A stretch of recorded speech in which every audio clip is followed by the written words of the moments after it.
Hi, welcome back.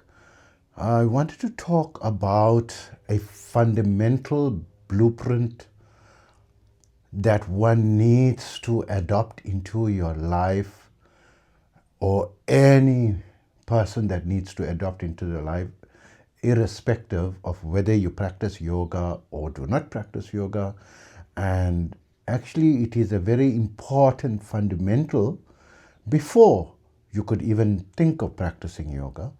And it is something that is very obvious and simple, but sometimes the most obvious and the most simple things is the strongest and the best things, and you need to put it into a paradigm into your mind and keep that fixed paradigm in your belief system, and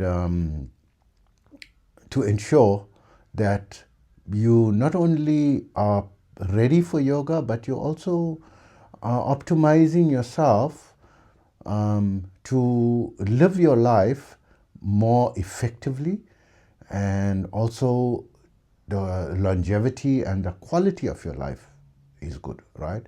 And the core of who you are and what you are is the first and fundamental most important thing, and your fundamental foundational practices that you need to focus on and pay attention to is also very important. So it includes two parts to it: your core belief of who you are, and your three basic fundamental practices that you have to pay attention to, which I learned over the decades, not only from science but also from neglect of one or two of them, and or more, and suffer the consequences, right? And especially to practice yoga, an important consideration is that yoga is not for everyone, right? Yes, anyone, it's a very basic thing, and I'm teaching yoga meditation now for currently 45 years, from 1981, it's now 2026, and practicing it for well over 50 years. And started in my childhood, even started teaching when, I wouldn't say childhood, I was 12 years old, and in modern thinking paradigms, 12 is considered a child. And I just had a conversation with my friend that I normally have a conversation with him every day, every morning, to ensure that I have that human connection. And he's one of the most amazing people that I met, because he can withstand my conversations, and what he's patient with the type of things that I talk about. And I told him that in my days, 12, 13 is not a child, right? You are thinking for yourself and making plans for yourself, and starting to earn your own money, right? So I started to earn my own part-time income from the age of 13. I think I was still 12 at the time. Yes, no, I wasn't yet 13. I was 12, right? From that age, started to earn. But being part of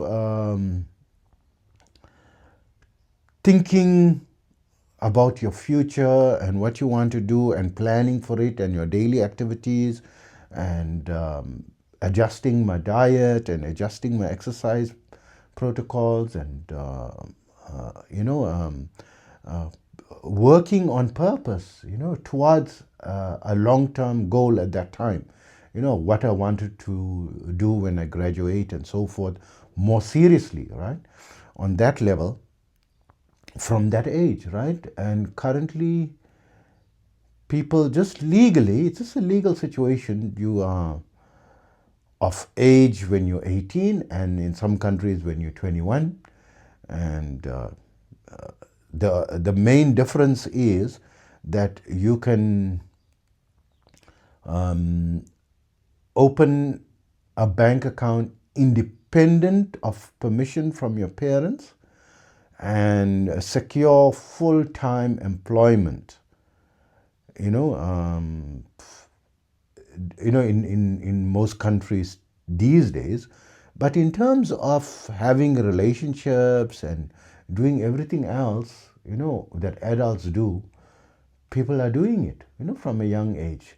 And I find that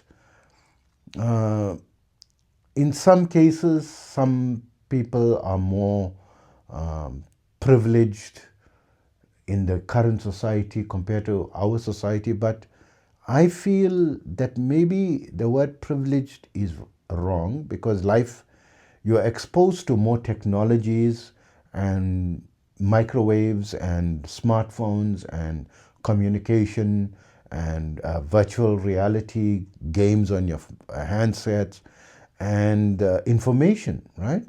That we were not exposed to. But people are not outdoor centric generally, right? Except if you have some type of sport. And how many people are playing sport? They, more often than not, they are indoors or studying over time, So people are focusing more on academics or cognitive, aspects, and neglecting the physical, natural connection with the environment, right? And you need to connect with the outdoors, connect with the environment, connect with people and strangers generally.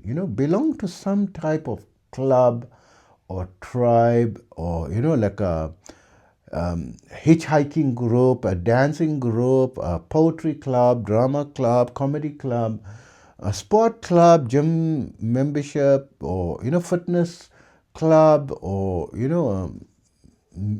playing some type of instrument, music, religious organization, something where you're going out and meeting other people. And like, for example, in the olden days, the church was a common ground, and the school, you met, strangers in school. And after school, you form teams, in whether you want to join the basketball club or the tennis club or the football club. um, in our days. So I preferred playing tennis after school when I was in high school. And when we were younger, children used to prefer football. That was easier. They used to join in a park. But I was not, my mother was a bit more conservative, so we weren't allowed to do that. But I started to focus more on yoga and meditation and martial arts, and ended up joining yoga classes from a young age. Once a week was the yoga classes that I attended, because that was my passion. And also martial arts was my passion. So from a young age, around 5 or 6, we were very interested in watching martial arts movies. And we used to watch movies at a theater, right, at a cinema. And there were certain nights, especially on a Friday night, it was special only, a double feature of Far East martial arts movies, like mainly Kung Fu, from China, and Bruce Lee type of movies and so forth. There was plenty of those, right? Watching that and practicing it. So going outdoors. So this is part of who you, everyone says, who are you? You are the soul, you are existence, you are consciousness. These are philosophical things that in practical day-to-day life, what does consciousness mean for your day-to-day life, right? In your activities. What does beingness mean and I-ness mean? Today, this is philosophical concepts for philosophers, and not practical day-to-day type of thinking, and not the core of what I believe in terms of practical concept of who you are. Practical concept of who you are. Maybe there's a soul, maybe there's no soul, right? Maybe the proof of a soul is consciousness, right? And consciousness is if you are aware.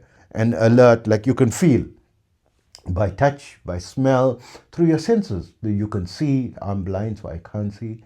Not full time, just over 3 years blind. And before that, I had eyesight, for 54 years of my life. At the age of 54, I lost my eyesight permanently in both my eyes, and at the age of 52 in the first eye, right, in my left eye at the age of 52. By the age of 54, the second eye went. And of course, I attended to all medical treatments, the best possible medical treatment, best possible specialized medical treatment I was fortunate to have access to. That I cannot say I did not try everything, from the allopathic sciences as well as the spirit. I'm also an energy healer and specialized in a very high level, right? Critical care, recovery, terminal illnesses. I can help people to manage and overcome, very difficult situations, life-threatening situations. But this energy healing is not something that is 100% cure, right? Not for 100% of illnesses. For, I would say, average of 90% of illnesses. If someone, going to meet with a vehicle accident, and they have sustained, physical trauma, where you lose your arm, you can't regrow your arm under the level in which I am. Even grandmaster level can't regrow your appendage. Unless it's a very rare kind of person who is the greatest grandmaster. You get a healer, you get a master healer, you have a great master healer, you get a grandmaster healer, and you get a great grandmaster healer. And if there's something such as great grandmaster healer. So I'm a master healer, and probably bordering on great master healer now. But I'm aspiring to try to get into grandmaster healer, where it what normally is taking me 100-day protocol, to reduce it down to 2 minutes, right? Because my teacher, who was an energy healer, who taught me energy healing, right, from the Far East. He was able to, with a wave of his hand, dissolve a tumor that is within. We actually did an ultrasound to view, and observe what was happening internally with the tumor, with medical professionals and so forth, to see how this is done, and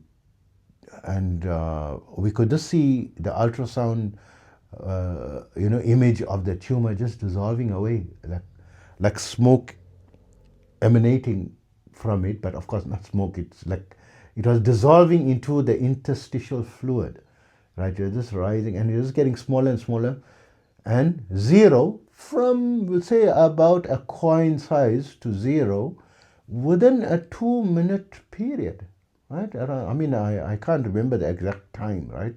How many minutes and seconds and so, but around that, a very short space of time. And he never touched the person. He just waved his hand, right? And that, how, interestingly enough, sorry for deviating, the energy is harnessed from the cosmic energy, from the environment, from the wind, from water, from anywhere where there is energy, when they meditate. The main method of harnessing this energy was through meditation and incantation. But the incantation was more like a frequency incantation. It wasn't any specific words. It was a sound emanation, very similar to, it's actually, we'd say, it's a very ancient Chinese culture from the Shaolin temple. It sounds much like the Tibetan Buddhism sounds like, but it's of course not Tibetan. It's Shaolin temple. It's pure ancient Chinese. And through that method, when you absorb the quantum energy, right? Because you feel energized, right? Normally, you are energizing yourself by default through food and water and sleep, right? And this is also part of your paradigm, your blueprint paradigm. Your nutrition, your sleep, and your exercise. So the exercise concept that they used was martial arts practice, and especially Tai Chi, slow movement, moving with the flow, getting into a flow state, slow rhythmic movement and flexing different parts of your body. The purpose of it is when you just sit, meditate only, right? Then your energy, you're energizing yourself, but it gets stuck in pockets in your body. So by moving on a daily basis, you have to distribute it evenly throughout your body. But also you need your power center is your third, the Manipura chakra, or I forgot the Chinese word, but the one where behind, or your navel region, right? Your umbilical cord energy center. This is like the core of your power. This is where you got energized as a fetus through your umbilical cord. That region is your major power center, and that's also related or very often called the solar plexus chakra. So from the yogic philosophy, they talk about the 7 major chakras, and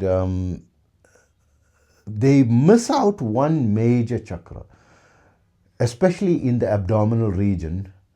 There is actually 2 major energy centers, one in the umbilical cord region, the navel region, and one in the spleen section, just below the sternum, your chest bone, and just behind the navel. There are 2. So the one behind the navel region, right, is considered the solar plexus chakra very often, but that is not the solar plexus. The spleen region above the navel is the solar plexus, right? Because when you go in martial arts, we learn to strengthen your solar plexus, your core. You're strengthening the region, just the stomach muscle, especially the part directly below your sternum, which is very soft. And if you punch that region, you can wind a person, and you can cause some serious damage to a person. Where a person cannot breathe, you immobilize him, and you can get your kill shot after immobilizing him, after that.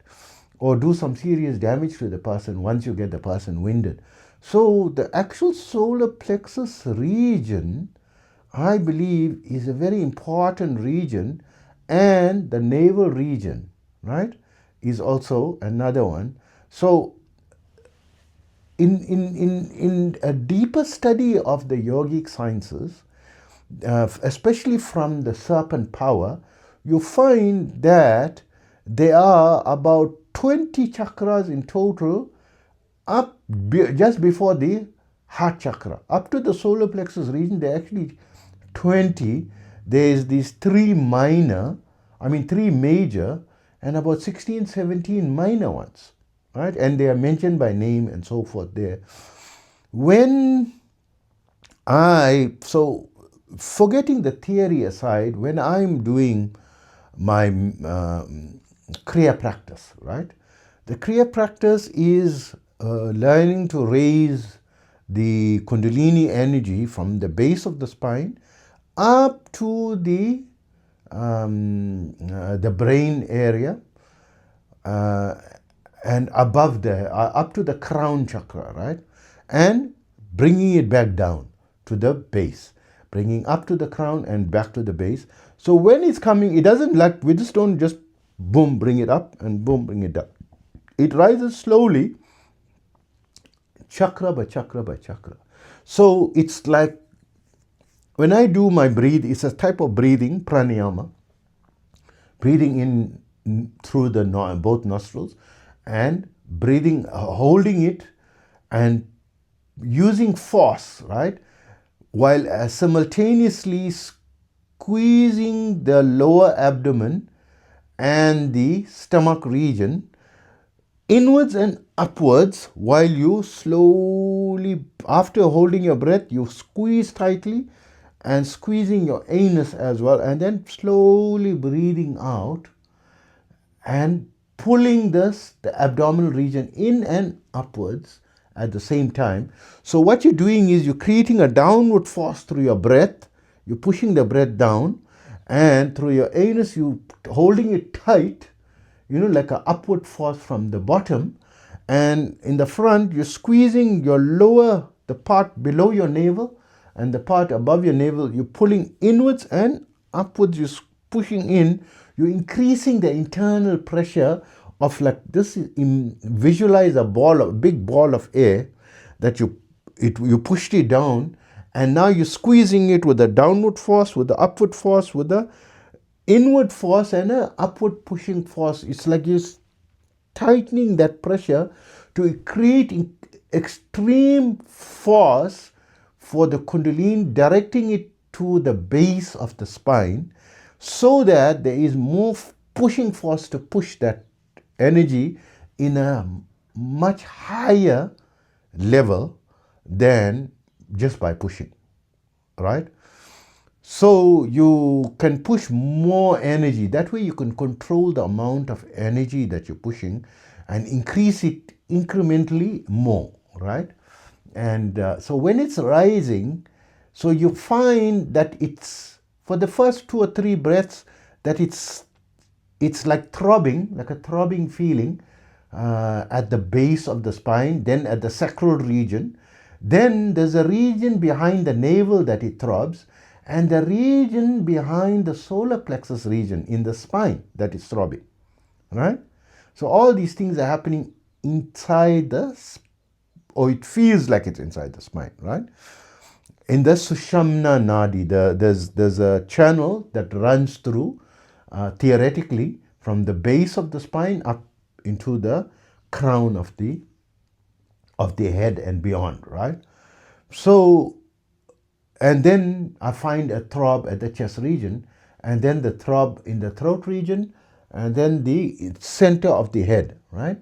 In this, where the pineal gland region is, and then the crown of the head. And I don't go beyond the crown of the head to the one above that, because the one above that, there is no ego. The ego cannot, there's no I.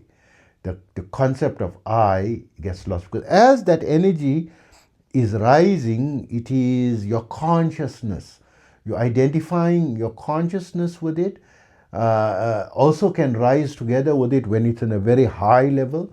On the lower level, there's 3 energy levels, 3 power modes, called the moon power, sun power, and fire power, right? So the moon power is like a feather. It's a mild, you feel like a mild throbbing, and the energy moving up like a mild thread with the head region, right? Like a nucleus throbbing, and it goes and sticks with each chakra. So there is that in 7 chakras, I would say 7 major within the body, including up to the third eye, and the 8th one, major. From my experiential perspective, which I am practicing this now for decades, right? But the actual formal controlling of the Kundalini up and down manually is only about 7 years that I could before it used to rise uncontrollably, go direct to the crown of the head and make me go into samadhi, the sabikalpi bliss samadhi, out of control. So coming back to the blueprint, the concept of I, that who you are is in terms of your tribe and territory and what you do, your job, what is your activity. If you are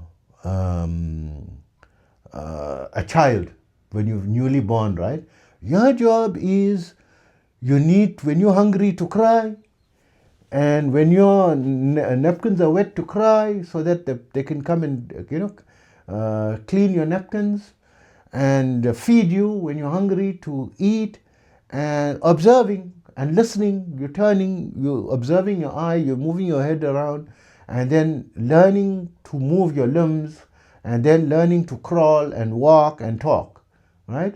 And once you can learn to crawl, walk, and talk, your parents, then you're exposed to media and going to kindergarten.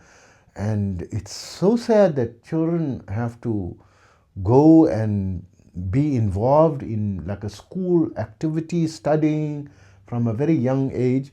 My adult children, when they were born, when they were younger, were 9 months old, 6 months old, we had to start them in a creche, and it's like a Montessori school where they also learn to play while learning through playing, not like formal classes. And so I prefer that, so they have a holistic and not make pressure for them, and also that they are interacting with people or entities their age group, so it is helping them to be socialized as opposed to be growing up alone or just with the one sibling, at home, making it a healthier form. The sense of who they are, that is the active, that is irrespective of your age. What is, so their job was, they was go there, and in the weekends when they were at home and not going out, they used to play, right? Playing was the activity. So what they're going to play, what games they're going to play, they make up imaginary games, and they have their toys, they have their electronic toys and all types of toys, right? And also just spending time and asking questions and running around and so forth. That is your activity. Then you're going to school, then you're going to further your studies, your college, university, or you're starting work, right? But you're doing something, you have to be involved. The most fundamental thing is your work.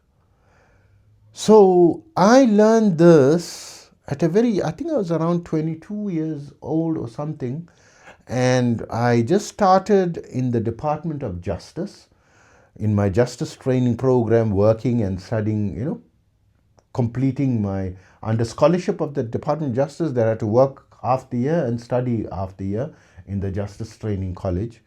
And there was one afternoon that I was feeling severe flu-like symptoms.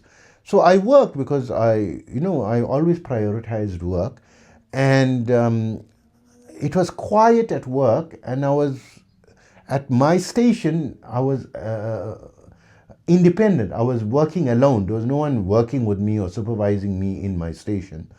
So I could leave whenever I wanted to, right? So I left that afternoon 15 minutes earlier, right? When I left 15 minutes earlier, it so happened it was being in charge of the inquest section as well as the drug rehabilitation court and the children's court as well as the inquest court, right? So there were 3 courts in one. It was not so many cases, so they combined all 3 in one, and I was in charge of that section, the administration side of it, and there was a prosecutor for that section as well, and there was a minor court judge, which we call a magistrate, right, for that section. So normally a policeman will bring an emergency case, and normally if it's a children's court matter or a drug rehabilitation matter where they have to remand a person to a drug rehabilitation center, and an emergency case came in that 15-minute window before the end of the day when I had just left, just 15 minutes before. So they found I was not there, the door is locked, and they had to call someone else to attend to the admin, because I was not there. And so there is someone in charge of that section. He was the senior public prosecutor in charge of our section, in addition to all the prosecution sections as well, right? All the prosecutors in our section fell under him, the senior public prosecutor, right? And the next morning he called me to his office, and he says, where was I? during the work? I said, no, I was feeling very sick.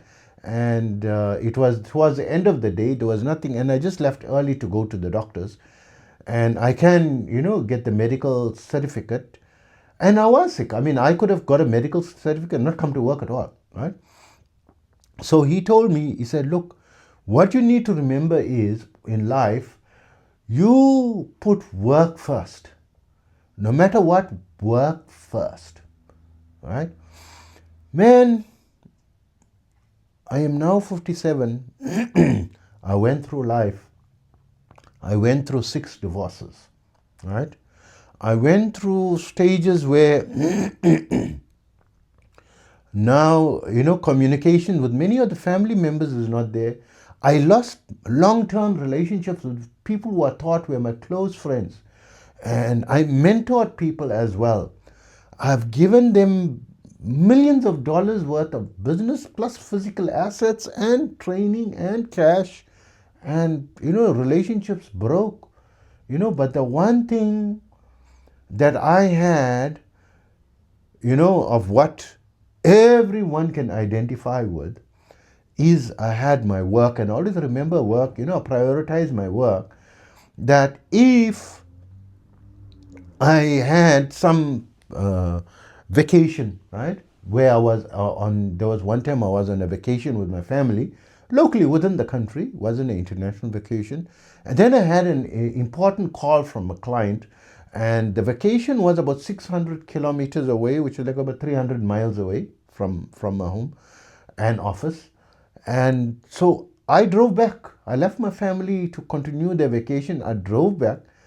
I told the client, okay, hang on, I'll be there in a few hours, right? So I drove back, met the client, we concluded the deal, signed the contract, and took the payment and the transfer, and then I came back, right? And I drove. It took me driving normally takes about, the roads are amazing in those days in South Africa, about 4.5 hours to go. And I had, of course, an amazing vehicle. Being a successful entrepreneur, in the success stage of my entrepreneur, of course, vacation means I can afford the vacation, and I put always work first. And I used to think, hey, I'm actually abandoning my family. I should just tell the client you can wait till, that when I'm back after the vacation. It was just a short few days, like a long weekend type of vacation. I should have just. I was thinking at the time, but now reflecting that they are no more in my life, right? Those people, that entire group, all the people that were in my life at that time. There's no one of those people. The only person from my past that's still in my life is my mother. It's the only singular person, and of course my youngest daughter now, and she came much later after that period. So. And I reflect back, this is so amazing, because bottom line, you put your heart and soul. At that time I was working, I felt I'm working for my family. I'm working to create an amazing future for my kids. I'm creating a home, an amazing, home for my wife, and my children must have the best of things. And I made the reason why I'm working them. Never put me the reason why I'm working, or the work itself the reason. That, of course I was entrepreneurial, goal-oriented, to go up the ladder in my success levels, right? So that was always there in the background. And I used to always reflect on the example of my father. He went through multiple divorces as well in his life, but he kept one job throughout his life. He worked for the Department of Justice in the legal field from the time he finished high school. And in his years, this was the 1950s and 60s, by the age of 16, they have to start working. And senior high was something that was an optional thing that you had to do, part-time, not full-time. You had to start working, right? And supporting yourself. And he's been working from that age in the Department of Justice until post-retirement, because even after he retired, he was an additional judge, because there was a shortage of judges, and he used to work, as an additional judge. and he used to get an additional income. They used to pay him for being an additional judge as well. And he was also a practicing advocate post-retirement because he didn't want to sit bored at home. So he wanted to practice as an advocate when he was not called upon to be an additional judge. Until the day, the last part of his life when he became immobilized due to illness.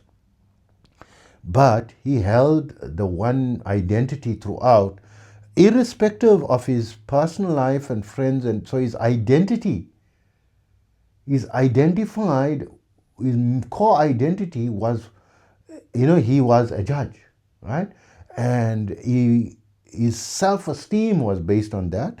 And he was very social and so forth. And in his social thing, they looked upon him as a very prominent judge because he became he was the first appointed non-white judge in South Africa in the early 1970s. 1973 or 1974, control magistrate, right? So the title magistrate is like a lower court judge, right? That title he held, first non-white, during apartheid South Africa. And he became the first non-white prosecutor in the country as well. And he made the front pages, the headlines of the newspapers, right? The front page of the newspapers, headlines. And wherever he was treated like the king, wherever he was very famous. And we grew up like with a very high self-esteem that we were like royalty, the son of so-and-so, right? This person, the son of so-and-so, son of so. So that identity, the identity of the I, the core of the I, is very important for you. You need to manually affix a solid sense of I, not in terms of you are the soul, you are eternal, and because you can't prove these things. Your subconscious mind is not going to believe those things, right? You have to attach to something that your subconscious mind is going to believe. Your subconscious mind or your primitive mind, your id, is going to believe on tangible things. What is not even what you can be proved in a laboratory, what a child can see. Child can say, okay, this person is a judge, this person is a policeman, this person is a tailor, this person is a baker, this person is a florist, this person is a seamstress, this person is a cleaner, janitor, this person is unemployed, this person is an alcoholic. Don't be identified with unemployed. So when I was trying to build myself, in my business, so I needed to work while I'm building it in part-time, like delivering pizzas and all these things. I didn't consider myself as a delivery person. I said, no, I am an entrepreneur and I'm building my business. I'm doing all these other jobs to gain income for survival, to put food on the table while I'm building my business. I never considered myself unemployed. So, but I always said, either you have no income or you're looking for income. Either, there's no such thing as unemployed. You are either employed or you're looking for employment. It's either you have cash flow or you're seeking to get the cash flow. There's no such thing. I never identified as someone without any income. And 6 years, my business produced almost zero income. For 6 years of going full time into my business, from the business side of it, right? And from the energy healing side, I'm most of you know, master level energy healer specializing in critical care recovery and terminal illnesses, and I do this remotely through the principles of quantum entrainment and quantum entanglement. And there is the experiment of the astronaut Brian O'Leary, who proved by taking out his own cells and putting them into a test tube and putting them 350 miles away, that when he gets into an agitated state, there is agitation in his cells that they measured instantaneously without any delay, right? Which was recounted by Professor Bruce Lipton, right? He used to be the associate professor in associate professor of anatomy in the medical school of the University of Wisconsin between 1973 and 1982, after which he decided to pursue his own activity in trying to continue his research into the quantum relation between anatomy, cellular biology, and the quantum energy field, which he's made huge, research and grounds on that. And I heard of his during a podcast where he was interviewed by Lewis House in the School of Greatness podcast, right? It's a popular podcast. You can search for that. The thing, and it's also, his website is brucelipton.com, right? So, because why I'm mentioning this, whenever I say I'm doing energy healing through the principles of quantum entanglement and attainment and doing it remotely, people pushing back. It's quantum physics, science has not proven that it's only between particles, but not between biology. And Dr. Bruce Lipton has bridged that gap scientifically, right? So, and also what makes my success rate very high is I practice only for my harnessing and sharpening the sword for my energy 8 to 10 hours a day, right? In addition to, my content creation and so forth. But coming back, I decided to focus on my lifetime work and passion, which is yoga meditation, as well as energy healing. Energy healing was something, a natural talent that I was born with from the age of around 7 or 8 that I knew. I didn't call it energy healing at that time, just that if I massage someone, like they used to recover, like if no other person, massage. So they used to always call me to, if they had a pain in the, especially old people, they had pain in the legs, and they'll call me, and then because when I massage, the pain used to go away. Well, back pain, shoulder pain, and so forth, right? And also when people were very ill, my mother was very a religious person and was like a leader in a religious organization or leadership role. And when people were very sick, they called upon her to come and do some type of prayer, like a church prayer, And she used to take us, me and my younger brother would, to pray together, And we learned how to pray. And I used to lift, and people used to say, I'ma just pray for someone if they're ill. I say, why are you telling me?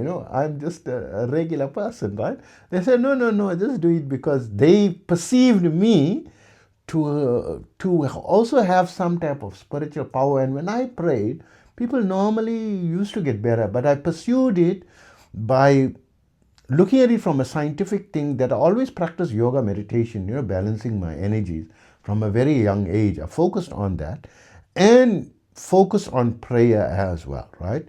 So that I don't neglect my prayer as well, because prayer is like focusing your intention, right? So I'm identifying who I am, and decided after the post-COVID crash, when there was lockdown for 2 years and we all lost our businesses. I lost a business that I spent 17 years building, right? And instead of looking at it, I said, no, I've been through the 2008 financial crisis as well and rebuilt a new identity for myself, right? And a new business which was exponentially more successful than the previous business, right? Although I lost a lot, big amount, even to today, this is considered a big amount, right?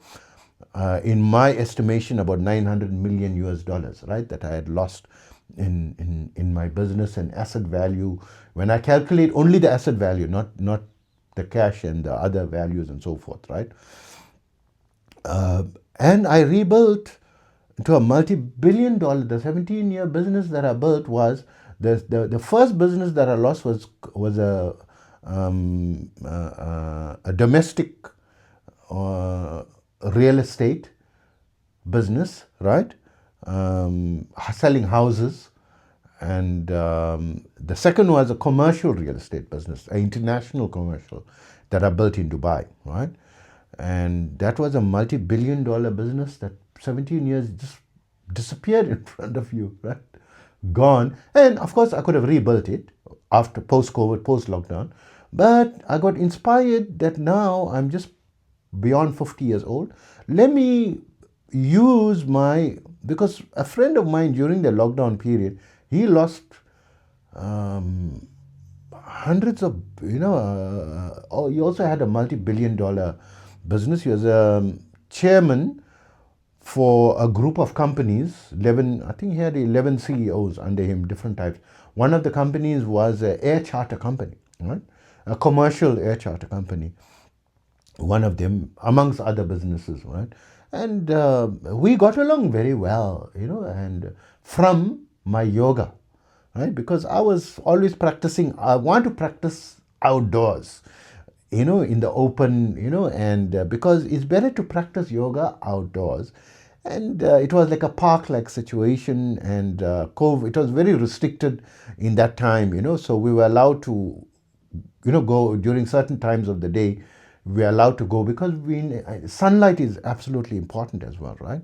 So I wanted to go out, and he also came to that same location, and he was amazed at my age. I'm doing, some of those postures, and he was like, "Wow!" And I used to talk, and I used to always encourage and motivate people to do meditation.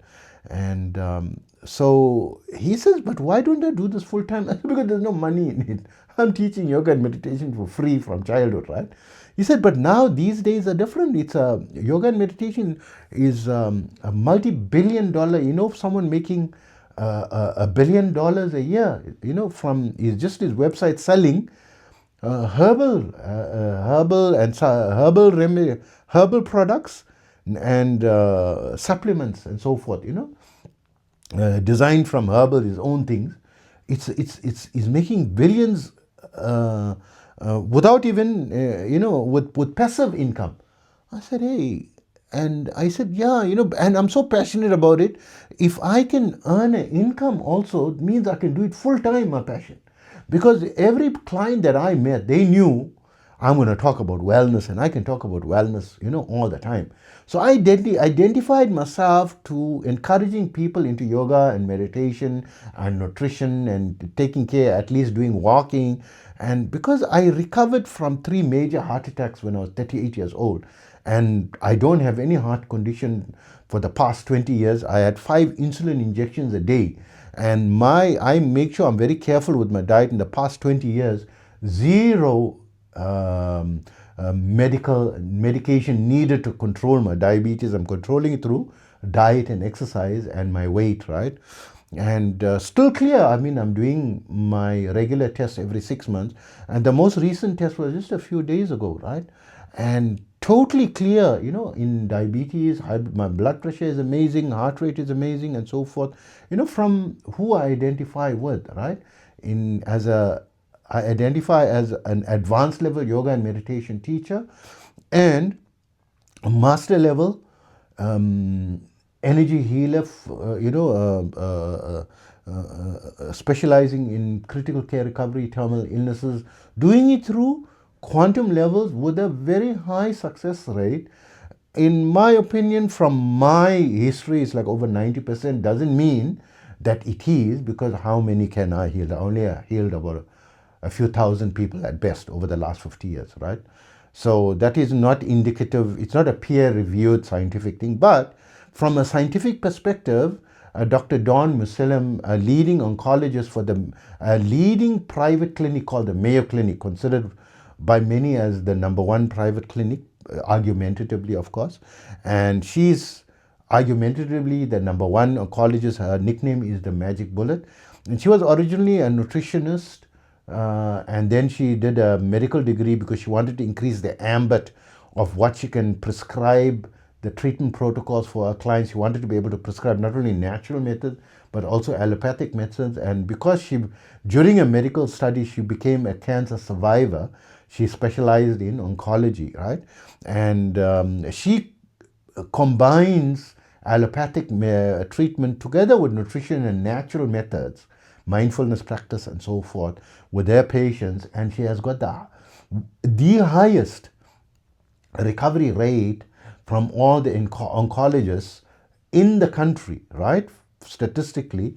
And she found that scientifically, she mentioned, or in a Mel Robbins podcast, that those who combine both natural methods with allopathic methods, you increase your success rate of recovery of between 35% and 450%, right? You can go to the podcast.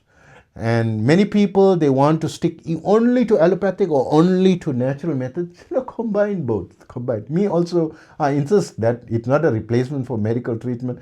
All my patients must, because I want the combined effect. I don't want a 5 to 15% success rate. I want up to 450% success rate. That's why my success rate is phenomenal, because I make sure I address some breathwork methods, mindfulness methods, some exercise methods, at least walking, and what they focus on mentally from a stress angle point of view, that they must go to a psychologist. I include that in the treatment, and they must take the medications as well as their nutrition, adjusting the nutrition, right? Together with the energy transference, right? Which has an effect. So why wouldn't the success rate be better? So who you are and your tribe. I belong to the tribe of the wellness and the spiritual tribe, but not the broader spiritual, more from those who are science-based, right? And also the yoga and meditation simplified 21st century based, right? Simplified, not following, although I'm doing 8 to 10 hours because of my work, my full-time work is now I can afford to be a full-time energy healer, right? Focusing on something very serious. I need to practice seriously in order to be the best of who I am always. I always strive that I believe that to be the best, you need to do something, to be extraordinary, you need to do something extraordinary. It's important. What you do is what you become. Your activity produces the results. If you're not seeing the results, change the activity, right? So if I want to be extraordinary, I must be doing something extraordinary. And why I want? Because I'm very passionate about what I do, because someone else's life is at risk.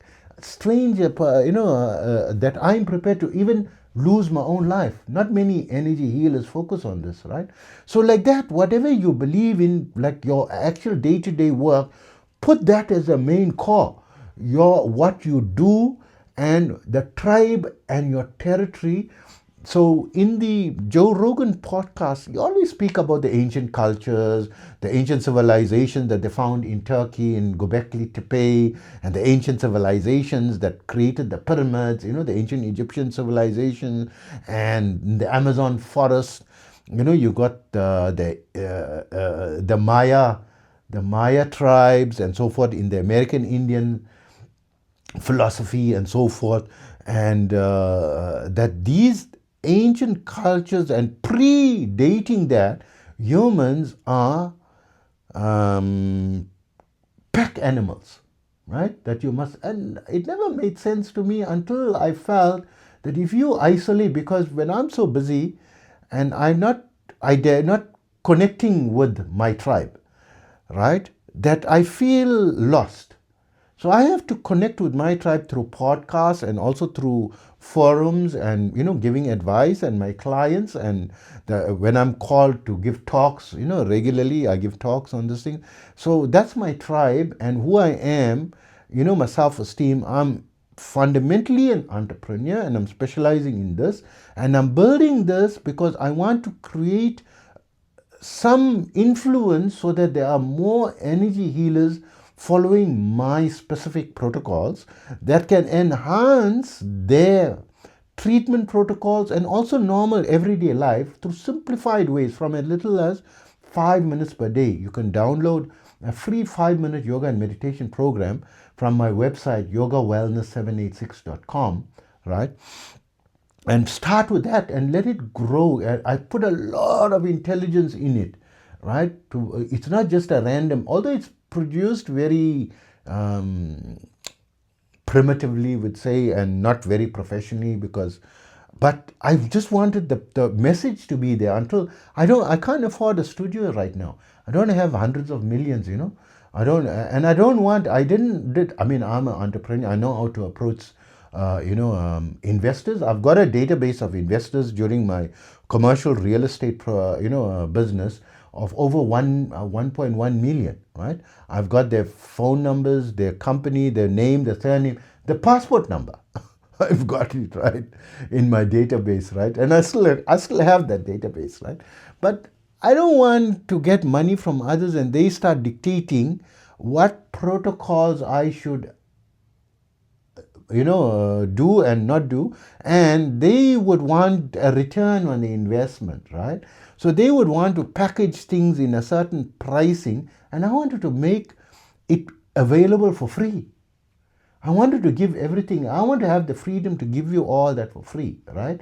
So if you go to my YouTube channel, the Blind Yogi, right, and my podcast channel, the Blind Yogi, I'm on Apple Podcast and Spotify, as well as on YouTube under the moniker the Blind Yogi. You'd find in my YouTube over 1,000 videos, right? And I'm planning to have 10,000 videos, over a 4 to 5 year period. And I'm also planning to write 1,000 books. I'm already writing my 10th book right now, right? To give away this thing, and the price of the Kindle version, it's under now publication. The editing process is gone through. 2 of them are in the final stages of the editing, awaiting the finalization of the publication process, and the Kindle version is going to be $4.99. I try to make it as cheap as possible. I could make it like $1, $2, like promotion, something. But I said no. At least pay like a Starbucks coffee, less than the price of a Starbucks. Give it some respect. Put some money, because from business I learned that if people get something for free, they're not going to respect it. And also if it's very cheap, they're going to, but put some money, put a $5 down, it's a 5, you're getting something, you're putting some value into it. And today, these days, $5 is a lot of money for people, because there's so many things that are $5, so many $1 things, that how many $1 things can you do? But $5 is something, he says, okay, it's something that from all the $5 available, I feel this is worthy of one of the things in my $5. And I'm even thinking to create some type of community, a paid community. And the pricing was something that I've been spending the last 2 or 3 years thinking about, and more seriously in the last year. And I even created a Patreon channel, and I didn't do anything with it because I didn't want to charge money, No matter what. I said, okay, $20, okay, $100, okay, $5, right? Even $5. Then I said, no, I don't want to even charge the $5. But then I said, okay, let me create that thing where I can be giving, live interaction, where I'm doing live classes, right? Multiple times a week, where people can come, when they find time, they can come live, or Patreon has it. Because when you doing what I'm doing, like I'm missing the actual physical yoga classes. But when you are in a live class, you connect with my energy, right? And I want people to connect to my energy. And now I have confirmation, especially from Professor Bruce Lipton, biologically as well, the quantum field work, that even online, you can be on a Zoom or a Patreon. As long as you're live with a person, you're connecting with that person's energy, right? It's important to connect live. So Mind Valley, they have these live seminars. And when the person is live, and also the AI seminars, right?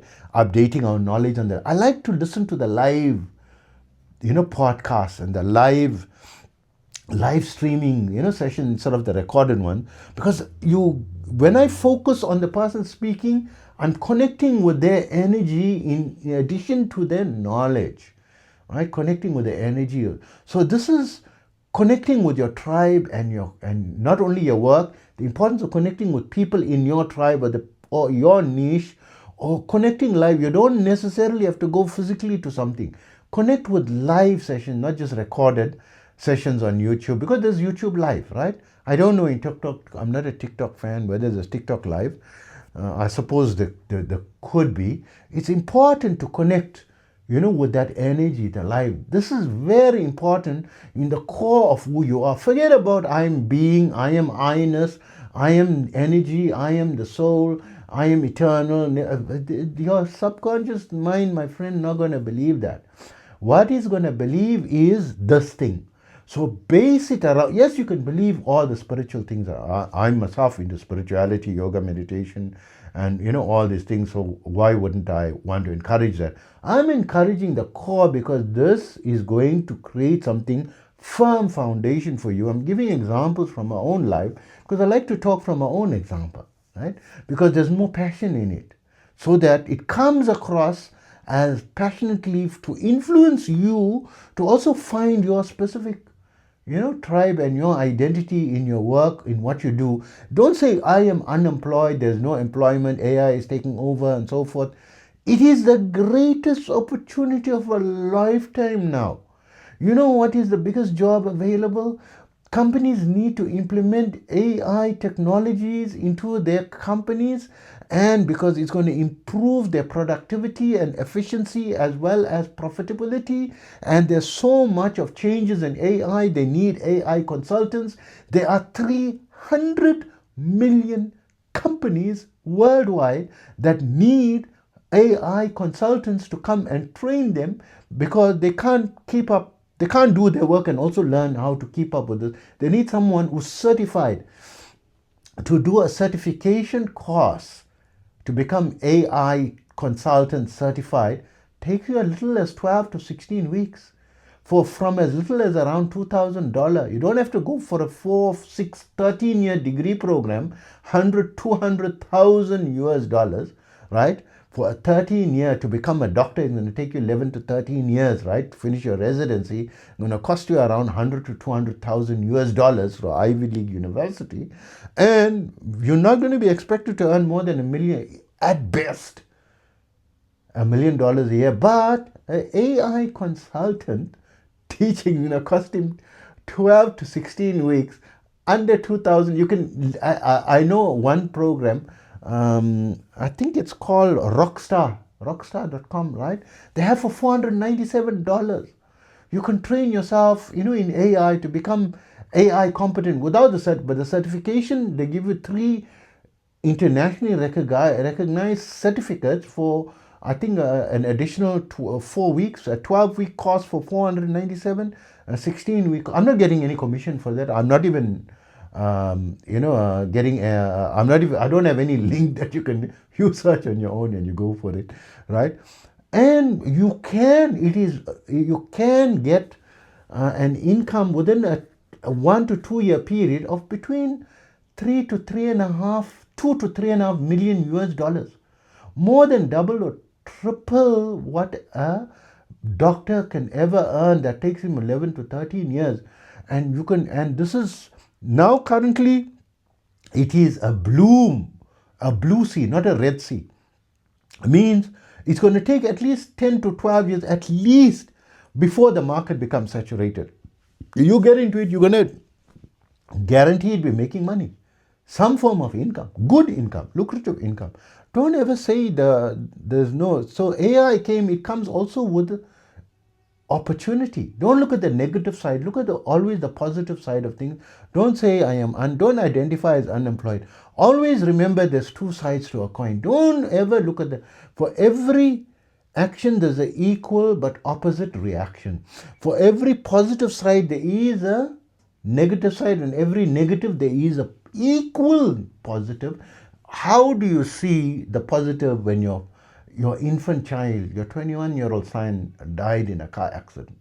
How can you see the positive? Don't let his death go in, because it's so important in your life that maybe you were in an unfortunate situation. And I know 2 people that were very close to me in my past, and they lost 21-year-old sons in car accidents. And both of them took minimum 5 years before they became normal again, right? They were in such deep depression, but use that to empathize more in his memory. So how they came around the one person, always in their son's memory, they will do charity for orphanages, and and give them a treat and buy them food and so forth, in memory, or in his memory, trying to help people. You can help so many people, and disabled people and so forth, in memory. You can, don't forget the person. Use that negative in a positive way. So like that, the identity of who you are, find the positive side positively, so that this strengthens your foundation. If this is not there, all the yoga in the world, all the meditation in the world is going to have a difficult time in improving your alpha level, your theta level, and enlightenment level. If the core belief structure who you are, and then the three activities which I mentioned earlier in passing, and everyone knows about: your sleep, your nutrition, and exercise.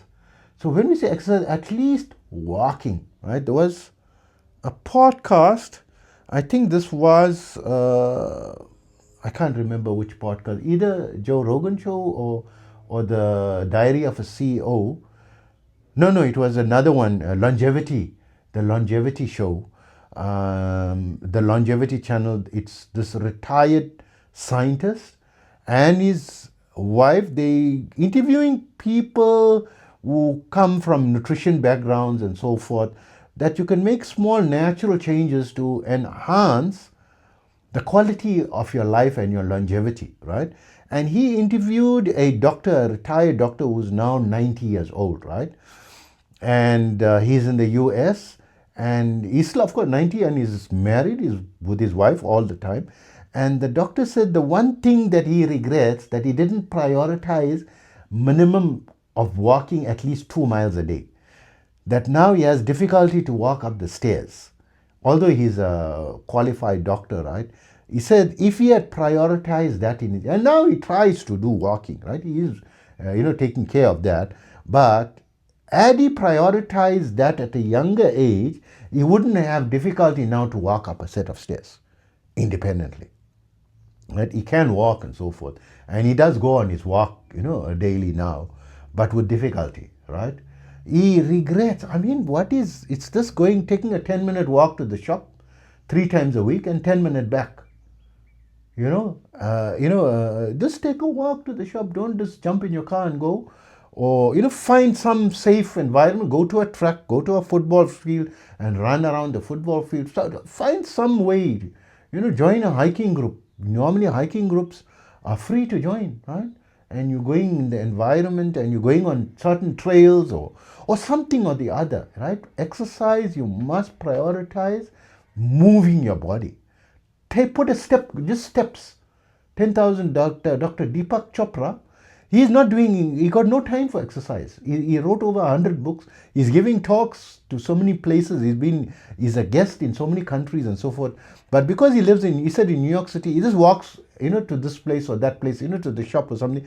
But he counts his steps. He says he easily on his daily basis is doing his 10,000 steps, right? He's making sure he's getting his 10,000 steps in, right? Sometimes there were entrepreneurial times when I'm working, like only sleeping 3 to 4 hours a day, right, as an entrepreneur, and no time. So when I'm going to a building or coming to my office, when I had an office in Dubai, in an amazing part, right, in Internet City, overlooking a beautiful lake on the 12th floor. But I used to abandon the lift. I said, 12th floor is amazing. Let me go up, and not walk up, run up.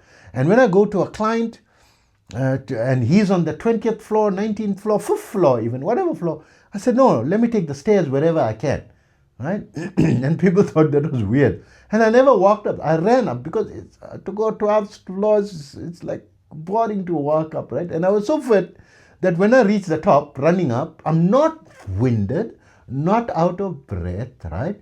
And not sweating. Dubai is over 40 degrees average temperature, between 40 and 50 degrees, nine months out of 12, right? And the other 3 months is like easily over 30 degrees, right? Generally during the day or the hottest part of the day and so forth. And prioritize exercise. Make it very important. Prioritize your nutrition. We're not saying go and be crazy. 80% of your food, make it home cooked, yourself prepared, your own prepared. Don't buy, because people who's making it, they're not putting your health in mind, they're putting their profit margins. The profit margin, more than 90% of the time, is going to be their priority. Of course, they're going to make it look like a healthy sandwich and all these things that you're going to. Don't make your own food. If you're going to do fitness training, right, and become a professional bodybuilder, compulsory, you must eat minimum 5 meals a day, home cooked meals. And the method that they use, I've got a lot of friends who are professional bodybuilders, right? They are very busy because they have to go to shows. They are, sponsoring a lot of products, and they have to go to photo shoots and advertising, and they have sponsors and so forth, right? That they have to go and be very. And in addition to training an average of 8 hours a day, right? So they got no time to prepare the meals, but they are having home cooked meals. How? Once a week they're preparing it in containers, so they've got the meal for the whole week. I'm not advocating, but it's better than buying off the shelf.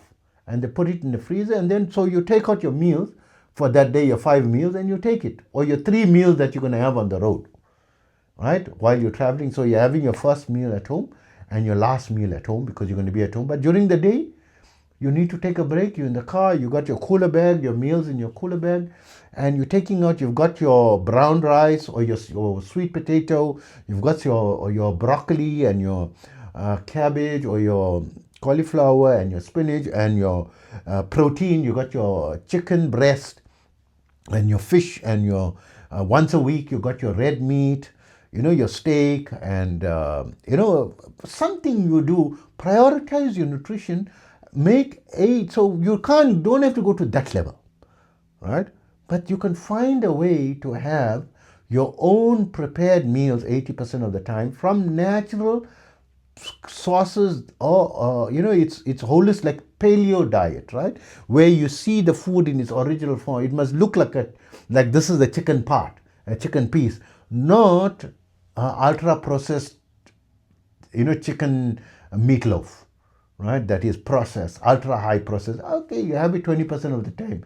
Have your processed food 20% of the time, allowing that, right? From fast food places. 80% must be your own hand. Prioritize your nutrition. Prioritize your exercise and prioritize your sleep. Red line is 6 hours. Red line. From sleep specialist, PhD, go listen to Diary of a CEO, go listen to Joe Rogan show, find the sleep specialist. I think some Walker, surname is Walker, right? Sleep specialist. He's in his 50s. He said, you must have 7 to 9 hours. Dr. Deepak Chopra, he's into Raja Yoga, meditation, and he himself practices minimum 2 hours meditation a day, as he mentioned in the Oprah show, right? And he should be saying that if you advance level in meditation, those that are advanced, who's reach enlightenment level and so forth, don't need to have 6, they can have 3 to 4 hours a day, because the ancient Vedic tradition says those who are advanced in yoga and meditation, you don't need more than 3 to 4 hours of sleep. Maximum you should have is 3 hours. South Indian Saint Valalar or Ramalinga Swamigal, who attained the deathless body, he says you must meditate minimum 12 hours a day, 9 hours a day for work, 3 hours a day for sleep. He mentioned this is late 1800s. But Deepak Chopra is coming from this yoga background. He says no. Even if you advanced in meditation, science has now proven through the genetics as well as studying the telomeres, specifically epigenetics. When you study it, if you're going to have less than 7 to 9 hours of sleep, even you advanced enlightenment level in meditation, which they've done over 50,000 experiments on meditation, right? With documented papers, right? Intense research that is going to be harmful to you. I didn't know that. I was growing up having 3 to 4 hours sleep because I'm into the yoga meditation side. Even the trending, number one trending spirituality yoga persona, Sadhguru online says, you are wasting, he laughs, makes a joke, 8 hours a day, you're sleeping 1/3 of your life. Himself, he used to sleep 2.5 hours and now he's like, needing a little bit more and he's having like 3 to 4 hours of sleep now, 4.5 hours sometimes, right? And he's having a little extra, but not 8 hours, right? And he mocks that. You must try to reduce your sleep and increase your meditation. So instead of having your 7 hours of sleep, do 3 hours meditation, 4 hours sleep is what he is advocating, and is incorrect according to science. Who's saying it? Dr. Deepak Chopra himself, who's studied both. He did intense, he's trying to combine the spirituality field and the science field. He was in UCLA, professor of, I think, psychology, and that's why he wrote this 100 book, over 100 books, to try to bring the bridge between science and spirituality, which is my mission, to simplify those protocols in yoga and science that's already proven in science, and introduce them into a non-negotiable part of your life for at least 5 minutes a day, right? So sleep is he himself said, if you're going to have less than 7 to 9 hours, it's going to definitely deteriorate you, no matter how advanced you are in meditation, right? So I didn't know that. I only learned that about 10 years ago. And possibly one of the although my doctor, who is a PhD in medical science, when I go to my fitness trainers who taught me, my training protocols and, my fitness training protocol and so forth, are PhD qualified in fitness science. I always go to people who are not only well qualified, but on trending, employed by like Fortune 500 companies, bodybuilding.com. People employed full-time by bodybuilding.com, training on that platform with at least a PhD. I take my health seriously. I take my sleep. My advice on sleep is from like people who's the head of the psychology division and trending number one in the spirituality field, trying to bring the bridge between spirituality and science, Dr. Deepak Chopra, bringing science to the field, and podcasts like the Joe Rogan podcast, the number one podcast channel in Spotify in the world, right? And Diary of a CEO, well-known podcast channel, right? The Bare Biceps or the Ranveer show, these two shows by the same person, Ranveer Alabaja, well-known worldwide, right? He's got in the Bare Biceps over 8 million subscribers and 11 million. So I listen to these authentic to bring it, what we do it for the core of who you are, as well as the core daily practices. Daily, you must make sure 7 to 9 hours sleep, red line 6 hours. Some Waka, I don't know what his first name is, right? I forgot. Right? Listen to the podcast, and he said it. And you can do it. Don't just listen to what's on YouTube, what on TikTok. My friend always send me TikTok videos, and I tell him, don't say, I'm not going to listen to what's on TikTok, what's on YouTube. I want to know who's saying it, and what's his qualification, and where did he get the qualification from, and how respected is he internationally. So my knowledge is based on these type of people. So whatever I'm saying, I'm quoting people like Dr. Don Musalem. I'm quoting like Bruce Lipton, who is a professor in Ivy League University, in a medical university, professor of anatomy, right? So this is respected people, authoritative people. And Brian O'Leary, who's he sells as a proof for the quantum entrainment of biological human cells, that it exists. He is an astronaut. To be an astronaut, not anyone was a physicist or a qualified. What a stringent criteria before you are selected as an astronaut. You have to be the best of the best of the best of the best, and of the best of the best of the fraction of a percentage, you have to be the best, right? These are intelligent people, not just any Tom, Dick, and Harry, right? That we are saying. So prioritize these things. This is your blueprint. Your core is your tribe, territory, and your work. Your tribe and territory is your yin, and your work is your yang, or your tribe and territory is your yang, and your work is your yin, right? So yin and yang, right? 50-50. Think of it that way. Forget about I-ness and being for the blueprint paradigm, right? And then surrounding it, the other three things is your nutrition, your sleep, and your exercise, right? And in that core, your tribe and your territory is where it doesn't necessarily have to be physically, like in the olden days, we are pack animals, right? That we are going physically. You can be live online. Now you can connect because it's going to be, when people speak to me on the phone, there's no difference in the energy transference between me and someone who's on the phone on a WhatsApp call, live call, and me being physically present with them. Recently, few days ago, my friend had a severe pain in his abdomen. I said, look, go immediately to the emergency ward. He said, no, let me phone first and hear what the doctors have to say. The emergency section have to say before I go to the 24-hour triage, service or emergency service, in the car. I said, no, when you're speaking, these people became doctors or became paramedic because generally they want the status of a doctor and the income of a doctor. They didn't do it for you to make you better.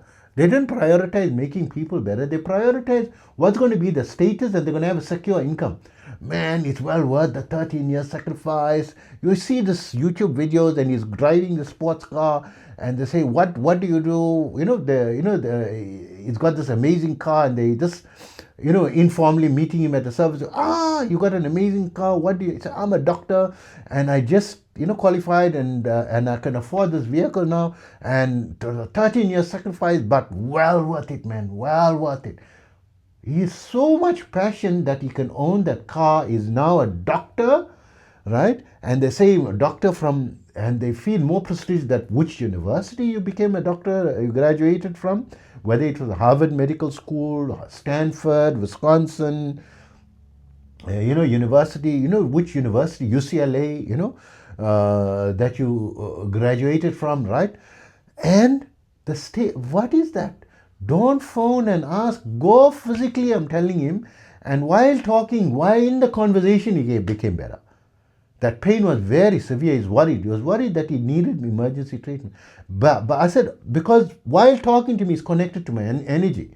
But I said, still going to have it checked. But he didn't go and have it checked. He doesn't listen to my advice, I said, I don't know what is. I'm not a medical professional. I can't do an endoscopy to send a tube down into your stomach to see maybe there's a problem in your stomach. Identify it early. He's not going. Never do it. Not listening to me. He's suffering to breathe through his nose, right? He's not naturally. I'm naturally breathing through my nose most of the time, 99% of the time, right? Nasal breathing.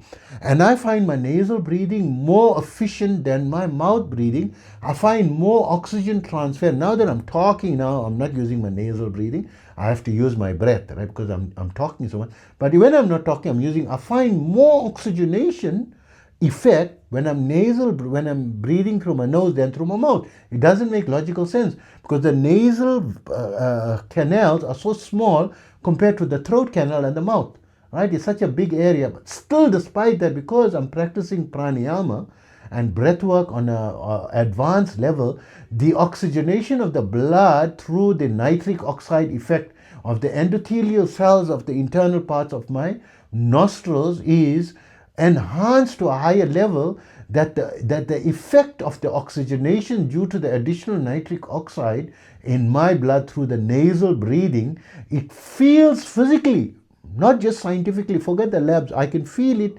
like when I'm taking a breath, like my brain is filling up with like an oxygenation drug. like a wakefulness drug. Like I'm feeling more alert and more energized just through my breath, right? So prioritize your nutrition, your exercise, and your sleep. 7 to 9 hours a day. Red line is 6. 6 hours is called the red line, and in one session, right? Not okay. I had 3 hours and then another 2 hours, somewhere else, and another 1 hour somewhere else. Okay, I got my 6 hours. No, in one full thing, right? You must have minimum red line. When you're having 6 hours, don't be happy. You had your minimum 7 hours. Be smiling when you're having 9 hours sleep. Prioritize your sleep, prioritize your nutrition, prioritize your exercise, and your belief of who you are. Pay attention to what media you expose yourself to, or what communities, or which people. Your tribe, your territory, right, must be physically, with people or activity based, right, with nature. Doesn't have to necessarily only be with people, can be with nature, walking in nature, spending time listening to the birds.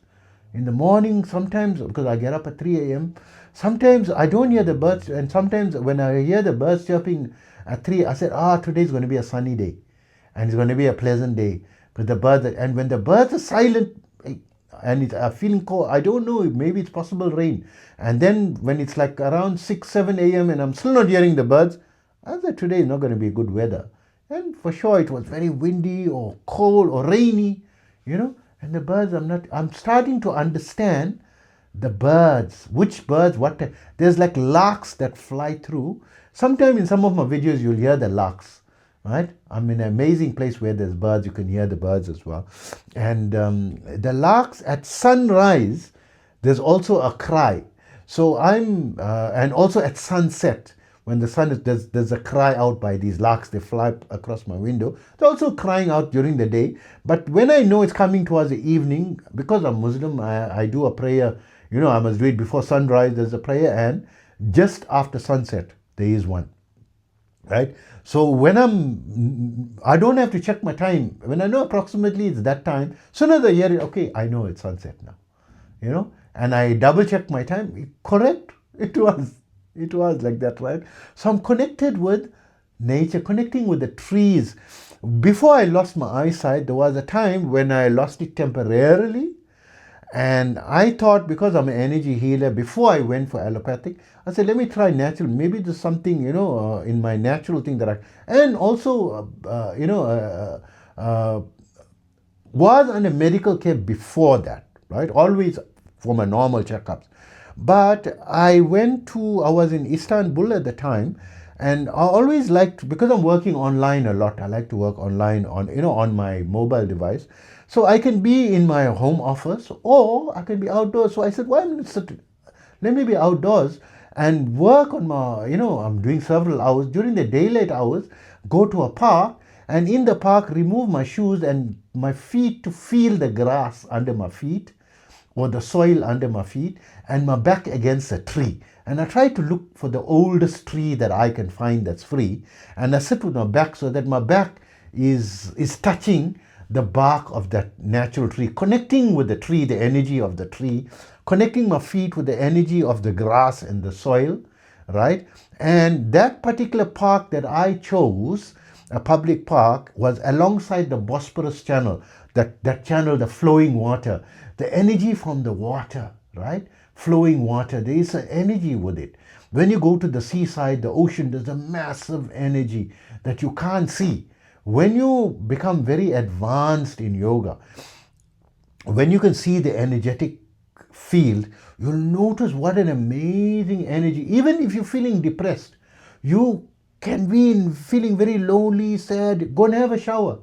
I dare you to feel depressed immediately after the shower. Immediately you're going to feel much better, generally speaking, unless you have something very serious, right? Very serious. But generally, for 99% of the people, you go for a nice, amazing shower, either hot or cold or warm, whichever temperature is good for you, right? You have that. And I, most of my life, hated cold water bath and cold water shower. We were taught, in the beginning of yoga from childhood, that 3 a.m. you start with a cold water bath. you bathe in a natural, like a river, or with the well water, natural water, right? And they used to normally dip themselves into the Ganges, in India. Not, I'm not from here. I never been to India, and they used to go into the river and come out and start. So Gopi Krishna is a good example. Every morning, without fail, for decades, his protocol was he goes to the nearby well and have a cold water bath 3 a.m.